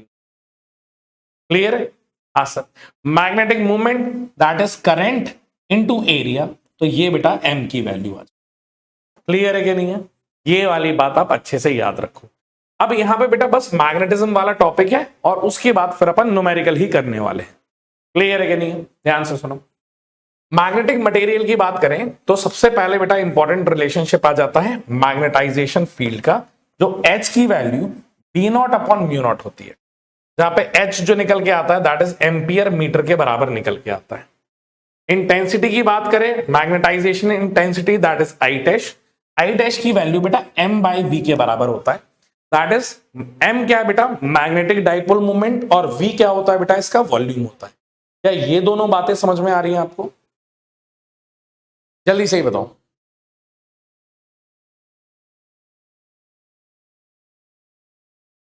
बेटा ये दोनों बातें आपको समझ में आ रही हैं? हाँ सर। अब यहां पे I की यूनिट क्या होती है बेटा, ampere per metre, I that is m by v। हाँ सर, m डाइपोल मूवमेंट है, उसे I इंटू a लिख सकते हो, that is ampere metre square upon metre cube. ठीक है। जीटा क्या होती है बेटा, मैग्नेटिक ससेप्टिबिलिटी होती है, और zeta m is inversely proportional to h। या h की वैल्यू जो होती है वो 1 बाय जीटा m के बराबर होती है। कैसी क्वांटिटी है बेटा, ये स्केलर क्वांटिटी है, यूनिट्स नहीं होती है। बेसिकली बेटा ये magnetic susceptibility will decide, magnetic susceptibility will decide कि बेटा कोई भी चीज मैग्नेटाइज होगी या नहीं होगी। वो कौन डिसाइड करता है बेटा, या कितनी मैग्नेटाइज होगी वो किस पे डिपेंड करता है बेटा, जीटा एम पे डिपेंड करता है। Physically it represent the ease with which a magnetic material can be magnetised. ठीक है sir. A magnetic a material with more zeta M can change into the magnet easily. बेटा जिसका zeta M ज्यादा होगा वो change हो जाएगा, इसीलिए आपने देखा होगा जो आपके फेरोमैग्नेटिक सब्सटेंस रहते हैं उसकी जीटा एम की value is much much greater than 1 के बराबर होता है। वहीं अगर हम बात करें किसकी बेटा, वहीं अगर बात करें हम लोग डायमैग्नेट की, तो वहां पे हमारी वैल्यू क्या आती है, नेगेटिव निकल करके आती है। और वहीं अगर हम बात करें इसकी बेटा पैरा की बात करें तो that is small but equivalent to 1 के बराबर निकल के आती है। ठीक है। अब मैग्नेटिक परमिएबिलिटी म्यू एम की वैल्यू बेटा bm बाई h होता है, that is total magnetic field inside the material upon magnetisation field के बराबर। ठीक है सर। तो म्यू एम की वैल्यू बेटा bm बाई h हो जाएगा, और यहां पे फाई की वैल्यू li के बराबर होती है, that is in weber henry metre के बराबर। Relative permittivity that is mu R equals to mu of m upon mu. बेटा ये काफी काम का है। म्यू ऑफ m की वैल्यू जो रहेगी वो mu R into mu not के बराबर रहेगी, ये वैल्यू आप याद रखना। Relationship between permeability and susceptibility को अगर देखोगे बेटा तो हमारे पास जो वैल्यू निकल के आती है और जितनी आपको याद करनी है that is this, mu equals to mu not 1 plus zeta M के बराबर। और यहीं पे अगर म्यू आर के टर्म्स में लिखता हूं तो ये अगर नीचे चला जाए mu upon mu not is equals to 1 plus zeta M, तो म्यू अपॉन म्यू नॉट किसके बराबर हो जाता है बेटा, म्यू आर। तो mu R is equal to 1 plus zeta M के बराबर निकल के आएगा। This is also very important. ये दो चीजें आप जीटा एम और म्यू, बेटा ये रिलेशनशिप बहुत ज्यादा इंपॉर्टेंट है, इस बात का ख्याल रखिएगा। क्लियर है कि नहीं है? हाँ, जीटा एम की वैल्यू 0 है और ये जीटा एम एसटीपी और एनटीपी में बताया हुआ है। क्लियर है? इतनी वैल्यू आप याद रखना। अब यहां पे बेटा कुछ पॉइंट्स हैं जो सबसे ज्यादा इंपॉर्टेंट है, और किस लिए इंपॉर्टेंट है, थ्योरेटिकल पॉइंट ऑफ व्यू से। जैसे अगर मैं बात करूं, आप इस तरीके से समझो कि बेटा यहां पे एक सब्सटेंस है, ये डाया है, ये पैरा है और ये फेरो है। आप समझना, एक क्लास का माहौल चल रहा है, ठीक है, थ्योरी वाला पार्ट है, क्लास का माहौल चल रहा है और क्लास में टीचर आया है और बच्चे बैठे हुए। एक क्लास में जैसे अलग अलग नाना प्रकार के बच्चे होते हैं, ऐसे ही अलग अलग मटेरियल। डाया मैग्नेट सबसे डिफॉल्टर मटेरियल, मतलब क्लास में जो सबसे डिफॉल्टर बच्चे रहते हैं ना, वो डाया है। फेरोमैग्नेट ये वो बच्चे हैं जो, बच्चे नहीं कहते सर, होमवर्क दिया था आपने कल, ये ऐसे बच्चे हैं जो बिल्कुल टीचर के जो आगे पीछे नहीं घूमते रहते। वो जो बच्चे रहते हैं ना, कि टीचर क्लास में कॉपी कलेक्ट करवाता है होमवर्क की, तो ऐसे बच्चे रहते हैं कि सर ये कॉपी स्टाफ रूम में रख के आ जाऊं क्या? तो ये पैरोमैग्नेटिक सब्सटेंस। पैरा, इनको हवा ही नहीं लग रही है क्लास में चल क्या रहा है, तो माहौल कुछ ऐसा चल रहा है, समझना। अब substances in a uniform magnetic field, बेटा जब भी एक यूनिफॉर्म मैग्नेटिक फील्ड में रखते हो तो ये क्या करती है, ये कहती है डायामैग्नेट, जैसे आगे के बच्चे, जैसे क्लास में सर आते हैं, क्लास के अंदर सर घुसते हैं, तो आगे के जो डिफॉल्टर बच्चे हैं वो उठ करके लास्ट बेंच पे पहुंच जाते हैं। हाँ, जैसे पहली क्लास हुई इंग्लिश वाली मैम की, तो सारे डिफॉल्टर बच्चे आगे आ गए। उसके बाद मैथ्स वाली सर की क्लास हुई, तो सारे आगे के बच्चे उठ करके कहां चले गए, पीछे के। अरे यार, ये मैथ्स वाले मास्टर की शक्ल कौन देखे। सेम डायामैग्नेट है, वो चाहता है कि यार ये जो एक्सटर्नल मैग्नेटिक फील्ड है उससे मैं बच सकूं, दूर से दूर जाऊं। क्लियर है कि नहीं है?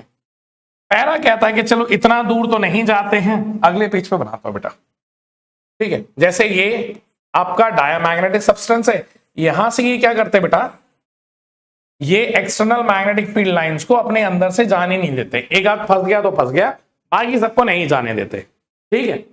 अब यहां पे बात करें, ये बीच की क्लास है, इन्हें पता ही नहीं चल रहा है कि बच्चों को चल क्या रहा है। ये बच्चे बहुत परेशान से रहते हैं, ना ये बहुत ज्यादा खराब होते हैं, ना ये बहुत ज्यादा अच्छे होते हैं, बीच में रह जाते हैं।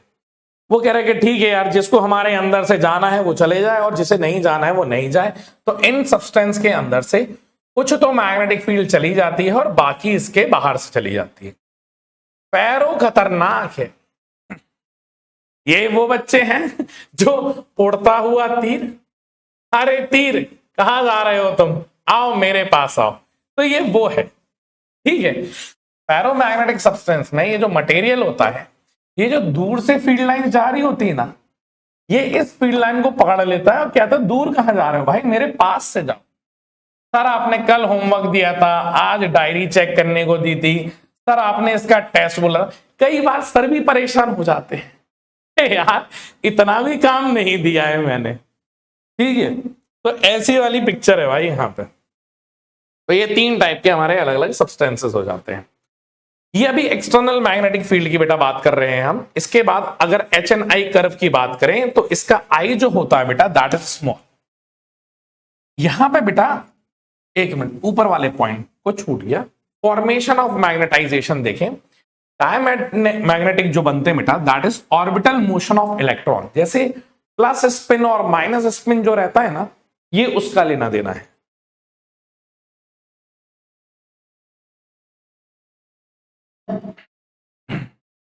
प्लस स्पिन और माइनस स्पिन है ना बेटा, डायमैग्नेटिक को वहां लेना देना। अब स्पिन मूवमेंट की वजह से क्या बनते हैं बेटा, पैरामैग्नेटिक।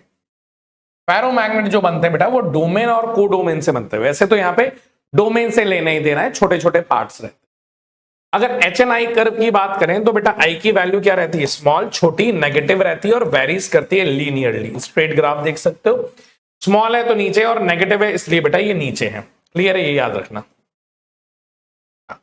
इसकी बात करें तो यहां पे बेटा स्मॉल रहेगा, ऊपर है पर पॉजिटिव है, इसमें नेगेटिव में नीचे चला गया, पॉजिटिव में ऊपर है, लीनियरली चल रहा है।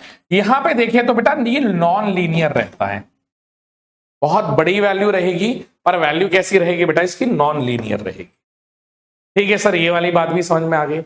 कॉज ऑफ मैग्नेटाइजेशन तो बेटा ये रिपीट हो गया। अगर जीटा और टाइम का रिलेशनशिप देखेंगे तो बेटा इसका जीटा टाइम कैसा रहता है, स्मॉल और नेगेटिव, इसलिए ये नीचे जा रहा होता है, और ये इंडिपेंडेंट ऑफ टेम्परेचर है, इसे टाइम से लेना देना नहीं है।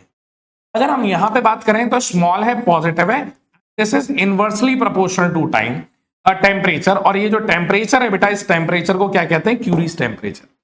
यही टेम्परेचर जब बेटा फेरोमैग्नेटिक सब्सटेंस को मिलता है तो इसका जो फेरोमैग्नेटिक नेचर है वो चेंज होकर के किस में बदल जाता है बेटा, टेम्परेचर बढ़ाने पे वो चेंज हो जाता है पैरामैग्नेटिक सब्सटेंस में। ग्राफ बहुत इंपॉर्टेंट है, क्लियर है। यहां पे बेटा आप म्यू की भी बात कर सकते हो कि यहां पे म्यू आर जो है बेटा, इसका मैंने बताया बेटा म्यू आर की वैल्यू क्या रहेगी, 1 से कम रहेगी और 0 से क्या रहेगी बेटा, ज्यादा। यहां पे 2 to 1 रहता है और यहां पे बेटा म्यू आर की वैल्यू जो रहती है वो बहुत ज्यादा रहती है उसके रिस्पेक्ट में। मैग्नेटिक मूवमेंट सिंगल एटम रहता है, यहां पे atoms do not having permanent magnet, atoms have permanent magnetic movement, और यहां पे बेटा atoms have permanent magnetic movement which are organised in domains, इसमें डोमेन्स और को डोमेन्स के तरीके से रहते हैं बेटा। ये क्लियर है। ये बेटा बता रहा है कि अगर हम मैग्नेटिक फील्ड में बेटा एक बार मैग्नेट को अगर हम टांग देंगे नॉर्थ और साउथ में, ये अलाइन नहीं होगी, ये नॉर्थ और साउथ में अलाइन होगी, और ये बेटा weak magnetic field between the magnetic pole can move parallel to magnetic field. ठीक है, इन दोनों में बेटा सेम है। आपको ये याद रखना है कि यहां पे m की वैल्यू कम होती है बेटा, और जो होती है वो h के अपोजिट होती है। यहां पे m की वैल्यू बहुत कम रहती है पर सेम डायरेक्शन ऑफ h रहती है, यहां पे बेटा हाई रहती है और in the direction of h रहती है। m डिसाइड करेगा बेटा कि वो कितना ज्यादा मैग्नेटाइज्ड है और कितना ज्यादा मैग्नेटाइज नहीं है। क्लियर है। एग्जाम्पल की बात करें तो BiCuAg PbH2O Hg H2 N2 Au Zn Sb। मेरी केमिस्ट्री इतनी ही है केमिस्ट्री इतनी आती है। आजकल केमिस्ट्री के साथ अलग ही हो रहा है, पता है तुम्हें? नहीं पता? अरे भाई गजब। आजकल पहले केमिस्ट्री सिर्फ किचन में मिला करती थी, आजकल केमिस्ट्री मिल रही है बाथरूम में। अभी तुम और बड़े हो जाओ तो मिलेगा। मार्केट जाते हैं शैम्पू खरीदने, पहले शैम्पू में लिखा रहता था इसमें गुलाब है, रीठा है, ऐसी चीजें जो पहचान लेते थे कि हाँ भाई ये अच्छी होगी। फिर बीच में कोयला वोयला भी आया कि भाई इसके अंदर कोल है, एक्टिवेटेड चारकोल है। ये वो टाइम था जब हम नेचुरल चीजें जो गुलाब, नींबू, कद्दू, पपीता से हम आगे जा रहे थे, और हम जा रहे थे कहां की तरफ, केमिस्ट्री की तरफ। तो एक्टिवेटेड चार। आप तो भाई साहब आप कुछ भी प्रोडक्ट लेने आओ उसमें बिना एसिड के नीचे वो बात ही नहीं कर रहे हैं। पहले एसिड एक ही जगह सुनता था, अब एसिड के नीचे वो बात ही नहीं कर रहे हैं। फॉलिक एसिड, सैलिक एसिड, फेस वॉश में ये वाली एसिड, ये भाई केमिस्ट्री जितनी बाथरूम में मिल रही है ना, पूरा रसायन विज्ञान बाथरूम के अंदर बना रखा है। फेस वॉश से लेकर के ये वो, बाल के धोने के, शरीर के धोने के, चेहरे के धोने के, पैर धोने के, हर तरीके अलग अलग। सही मैं बता रहा हूं, आप देखना एड भी ऐसी ही आ रही है, एड भी ऐसी ही नहीं, पता चल नहीं रहा ये कौन सी एसिड है, पर नाम सुनने में बहुत हैवी लग रही है। तो भाई यही बदतमीजी चल रही है आजकल। और हम लड़कों को किससे मतलब है, बस एक साबुन मिल जाए, ठीक है, उसी साबुन को माथे से शुरू करो और पैर तक चला जाए, बस नहाना हो गया, नहाना हो गया। माथे से वो प्रोसेस शुरू होती है साबुन की और वो पैर तक चला जाए। हाँ हाँ, अरे बहुत बहुत, बस इतना ही चाहिए तो पूरी केमिस्ट्री है भाई बाथरूम के अंदर। अपनी तो भाई छाती गीली होनी चाहिए छाती पे साबुन लग गया मतलब नहा लिया बस। तो ये पर्पस अलग ही चल रहा है। तो भाई केमिस्ट्री तो अपनी यहीं तक सीमित है। टाया मैग्नेट देख लो और बची हुई कुछ समझ में नहीं आए तो देख लेना बाथरूम में, फेस वॉश में, हेयर में, बॉडी में जो लिखा हो सैलिसिलिक एसिड, फॉलिक एसिड, ये एसिड, वो एसिड, नाम लिख के आ जाना, ठीक है। डायमैग्नेट के केस में क्या आ जाएगा बेटा? BuCg AgPv H2 H2 He He Au Zn Sb NaCl diamond सब डायमैग्नेट है, ठीक है। पैरामैग्नेट का केस शुरू करते हैं तो यहां पे NaKMgMnSnPtAO2 ये थोड़ी सही है बेटा। ये Fe आ गया, कोबाल्ट आ गया, Nl Ni आ गया, एल निको एल्यूमिनियम निकल और कोबाल्ट का अलॉय आ गया, Fe3O4 आ गया, ठीक है। तो ये सारी वैल्यू आ जाती है, ठीक है। तो ये वैल्यू याद रखना। एक फॉर्मूला और याद है C6H12O6। ये 2-3 फॉर्मूले मैंने रट के रख लिए। ये आ जाता है बेटा हिस्टैरिसीस लूप। हिस्टैरिसीस लूप क्या बताता है? हम किसी भी बेटा अगर बॉडी को मैग्नेटाइज करते हैं और फिर उसको डीमैग्नेटाइज करते हैं तो मैग्नेटाइज करने पे हमें यह पता चलता है कि there is not even a single time जहां पे I और H सेम टाइम पे 0। तो यहां पे जब हम इसको मैग्नेटाइज करते हैं ना बेटा, ये ग्राफ यहां से ही ऊपर पहुंच जाता है सैचुरेशन लेवल पे। इसको जब हम H की वैल्यू को 0 कर देते हैं यहां पे ला करके, तो यहां पे बेटा ये पूरी तरीके से डीमैग्नेटाइज नहीं हो पाता है। यहां पे कुछ ना कुछ वैल्यू ऑफ I या B दोनों बात सेम ही है, रह जाती है। तो हम H को क्या करते हैं? नेगेटिव डायरेक्शन में ले जाते हैं। जब नेगेटिव डायरेक्शन में इसको ले जाते हैं और वापस इसको लेकर के आते हैं नेगेटिव में, जहां पे H की वैल्यू 0 है, नहीं जहां पे P की वैल्यू 0 है, वहां पे जो H आता है उसको अपन क्या बोलते हैं बेटा? रिटेंटिविटी। तो ये जो पॉइंट होता है दैट इज कोरेसिविटी। और जहां पे कुछ मैग्नेटाइज रह गया उसे बोलते हैं रिटेंटिविटी। उसे हम क्या कहेंगे? रिटेंटिविटी कहेंगे। क्या ये वाली बात समझ में आ रही है? जल्दी से बताओ, आगे चलें बेटा। इसी के कुछ पॉइंट हैं, कब हमें पॉजिटिव लेना है, कब हमें नेगेटिव लेना है। तो यहां पे by removing the external magnetic field, जहां पे H क्या हो जाता है बेटा? 0। मैग्नेटिक फील्ड डोमेन्स रह जाते हैं, तो उसी पॉइंट को हम क्या बोलते हैं बेटा? रिटेंटिविटी बोलते हैं। और जब हमारी B की वैल्यू 0 हो जाती है उसे हम क्या बोलते हैं? कोरेसिविटी बोलते हैं। ये 2 पॉइंट्स आप याद रखोगे। कब बड़ा बनेगा, कब छोटा बनेगा? सबसे पहले इंपॉर्टेंट ये है कि छोटा बेटा हमें चाहिए लो रिटेंटिविटी, लो कोरेसिविटी। ये इस्तेमाल कहां पे होते हैं बेटा? ट्रांसफॉर्मर में। कोई भी आपसे पूछ ले तो आपको पता होना चाहिए।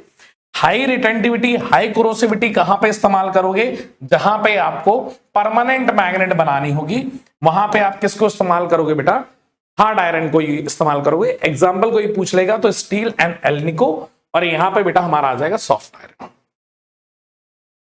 बहुत बढ़िया। और यहां से हमारे क्वेश्चंस शुरू हो जाते हैं। जल्दी से सवाल करके बताइए। मुझे एक चीज तब तक पता करनी है, जल्दी से बताओ क्या वैल्यू आ रही है बेटा पहले वाले सवाल की?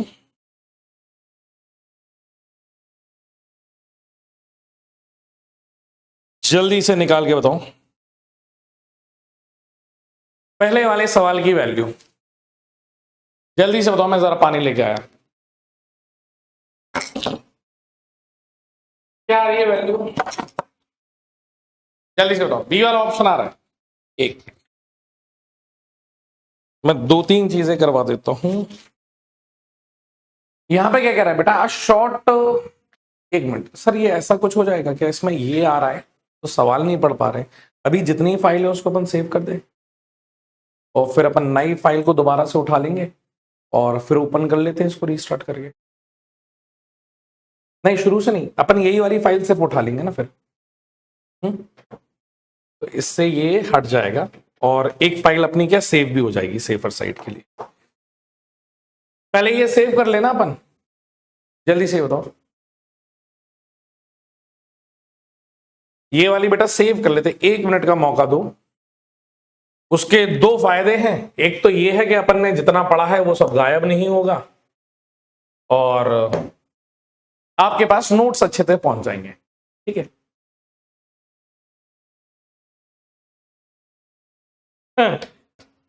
जल्दी से बताओ, सेव हो जाएंगी सारी चीजें,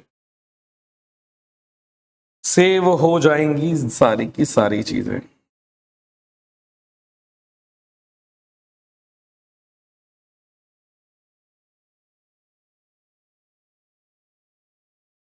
बेटा 1 मिनट बस, सेव ही हो रहा है, जैसे सेव हो जाएगा उसके बाद अपन बिल्कुल शुरू करते हैं इस चीज को।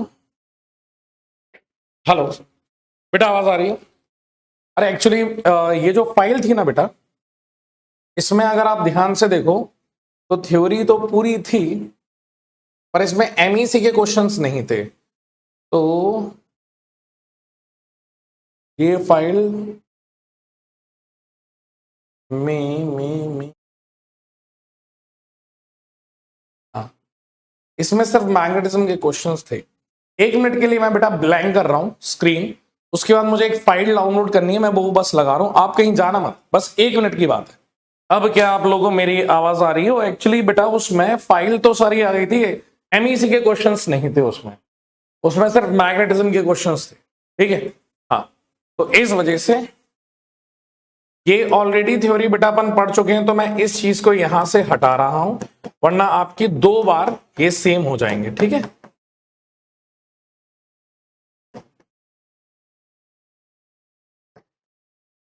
ये थ्योरी बेटा अपन ऑलरेडी पढ़ चुके हैं तो हटा रहा हूं, और ये फाइल भी सेव कर चुके हैं। अपन पहले जो क्वेश्चंस हैं वो किसके लगाएंगे बेटा? मैग्नेटिक इफेक्ट ऑफ करंट के लगाएंगे, और उसके बाद फिर अपन जाने वाले हैं कहां की तरफ? मैग्नेटिज्म के बाद। उसके बाद तो EMI, AC, ऑप्टिक्स एक साथ खत्म करेंगे, वेव मॉडर्न उसके बाद एक साथ खत्म कर देंगे। ज्यादा लंबी क्लास है ही नहीं, क्योंकि आपने ही बोला था सर ज्यादा लंबी क्लास मत लीजिएगा। ये सही है ना? हाँ, अब सही है, शानदार। चलिए पहला सवाल बेटा आपकी स्क्रीन पे, जल्दी से सॉल्व करके बताइए, पहले सवाल का क्या आंसर है?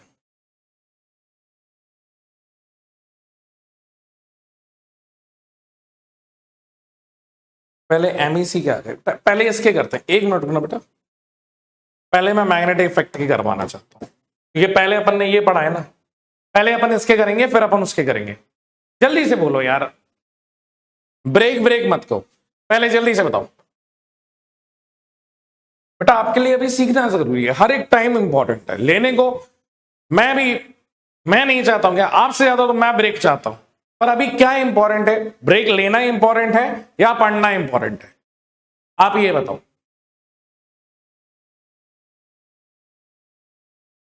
पढ़ना इंपॉर्टेंट है ना? हाँ, इधर ध्यान से, एक आइसोस्केल ट्राइंगल दिया गया है बेटा, ठीक है, triangular current carrying loop is kept perpendicular in a uniform magnetic field of B naught as shown in the figure. The force on the loop due to a magnetic field is, बेटा force कितना आने वाला है? अगर ये loop है, आप कैसा भी लूप है, अगर क्लोज लूप रहता है तो क्या आपको ये पता है क्लोज लूप के अंदर बेटा कि L इफेक्टिव की वैल्यू याद करो क्या होती है? सर यहां पे L इफेक्टिव तो 0 हो जाएगा यार, force equals to IBL sine theta नहीं होगा। L इफेक्टिव की वैल्यू बेटा 0, अगर L इफेक्टिव की वैल्यू 0 हो जाएगी तो फोर्स भी क्या आने वाला है? 0। अदरवाइज आप देखते हो इसके फोर्स का, इसके फोर्स का और इसके फोर्स का कंपोनेंट एक दूसरे को कैंसल आउट कर देंगे। ठीक है, हाँ सर। अगला सवाल आपसे ये पूछ रहा है, a long straight wire with a circular cross section having a radius r carrying a steady current I, if I is uniformly distributed across the cross section, then the variation of magnetic field due to I where r is less than capital R। बताइए क्या आने वाली है बेटा इसकी value? r अगर less than capital R से value कम होगी तो क्या आने वाली है वैल्यू?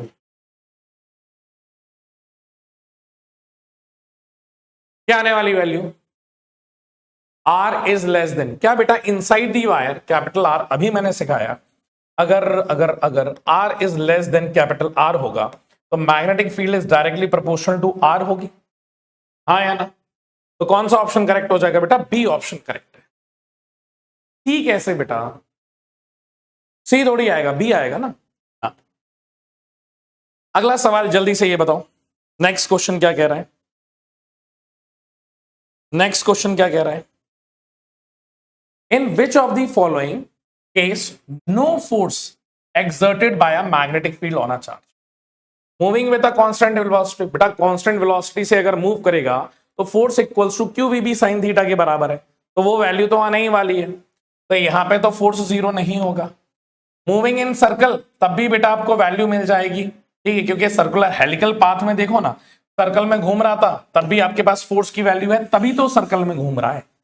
बेटा कोई सर्कल में बिना सेंट्रीपिटल फोर्स के घूम सकता है? आप कहोगे नहीं। और यहां पे बेटा जो सर्कल में घूम रहा है वो फोर्स ऑफ सेंट्रीपिटल फोर्स कौन प्रोवाइड कर रहा है बेटा? हमारी मैग्नेटिक फोर्स प्रोवाइड करेगी, तो ये ऑप्शन भी नहीं होगा। तो कौन सा हो जाएगा बेटा? थर्ड। कर्व पाथ में मैंने आपको बताई दिया, कर्व पाथ में बिना फोर्स के बेटा